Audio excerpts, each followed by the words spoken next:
بسم اللہ الرحمن الرحیم۔ باب نمبر 9، سفر کربلا۔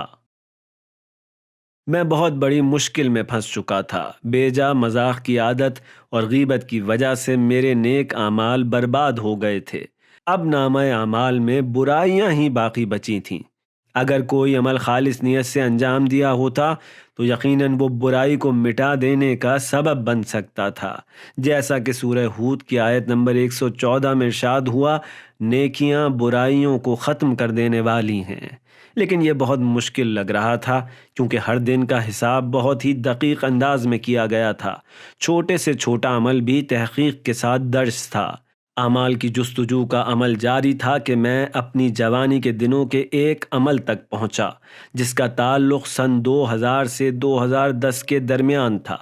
میز کے دوسری طرف بیٹھے ہوئے جوان نے مجھے بتایا، امام حسین کے حکم سے تمہارے 5 سال کے گناہ بخش دیے گئے ہیں، اب یہ 5 سال تمہارے حساب میں شامل نہیں ہوں گے۔ میں نے حیرت سے پوچھا، کیا مطلب؟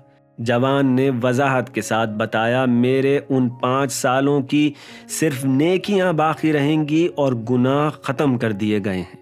آپ اندازہ نہیں لگا سکتے کہ اس خبر کو سن کر میں کتنا خوش ہوا تھا، مگر یہ کہ آپ خود اس صورتحال کا سامنا کر رہے ہوتے، یعنی پورے 5 سال بغیر حساب کتاب کے۔ اللہ اکبر! میں نے اس سے پوچھا، امام حسین کے اس حکم کی کیا وجہ ہے؟ اسی لمحے مجھے دکھایا گیا۔ صدام کے زوال اور سن 2000 کے بعد مجھے چند مرتبہ توفیق ملی کہ کربلا کی زیارت کو جا سکوں۔ ان میں سے کسی ایک سفر کے دوران میری ملاقات ایک گونگے بہرے بزرگ سے ہوئی جو کہ میرے کاروان میں شامل تھے۔ سالار کاروان نے مجھے ان کے ساتھ رہنے اور ان کا خیال رکھنے کو کہا۔ میری خواہش تھی کہ میں بھی دوسرے لوگوں کی طرح حرم میں حاضری دوں، مولا سے حال دل بیان کرنے کے ساتھ اپنی حاجات پیش کروں، لیکن بالآخر میں نے سالار کی بات کو قبول کر لیا۔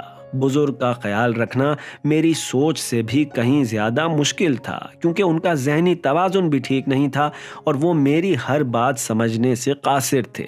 وہ کہیں نہ کہیں گم ہو جایا کرتے تھے، اس لیے مجھے تمام وقت ان کے ساتھ رہنا پڑتا۔ کربلا کا تمام سفر ان بزرگ کی نظر ہو گیا۔ وہ میرے ساتھ ہی حرم جاتے تھے، اس وجہ سے مولا کے لیے میرا قلبی حضور بہت کم ہو گیا تھا۔ سفر کے اختتام پر بزرگ نے کپڑوں کی خریداری کی۔ دکاندار نے ان کی معذوری کا فائدہ اٹھاتے ہوئے کپڑوں کی قیمت کئی گنا زیادہ بتائی۔ میں آگے بڑھا اور دکاندار سے کہا کہ یہ زائر امام حسین ہیں، ان سے زیادہ پیسے لینا مناسب نہیں ہے۔ اس وجہ سے دکاندار نے ان کو کافی کم قیمت پر کپڑے فروخت کیے۔ میں اس ساری صورتحال کی وجہ سے بہت غصے میں تھا، جبکہ وہ بزرگ بہت خوش تھے۔ میں سوچتا رہا کہ میں نے بھی کیا تکلیف پال لی ہے۔ اس واقعے کی وجہ سے مجھے کربلا جانے کا بالکل مزہ نہیں آیا۔ میں اچانک ان بزرگ کی طرف متوجہ ہوا جو ایک مقام پر رک گئے اور حرم کی طرف رخ کر کے انگلی سے اشارہ کیا جیسے مولا کو دکھا رہے ہوں۔ وہ میرے لیے دعا مانگ رہے تھے۔ میز کی دوسری طرف کا جوان بولا، اس بزرگ کی دعا کی وجہ سے امام حسین علیہ السلام نے تمہاری شفاعت کی ہے اور تمہارے 5 سال کے گناہ معاف ہو گئے ہیں۔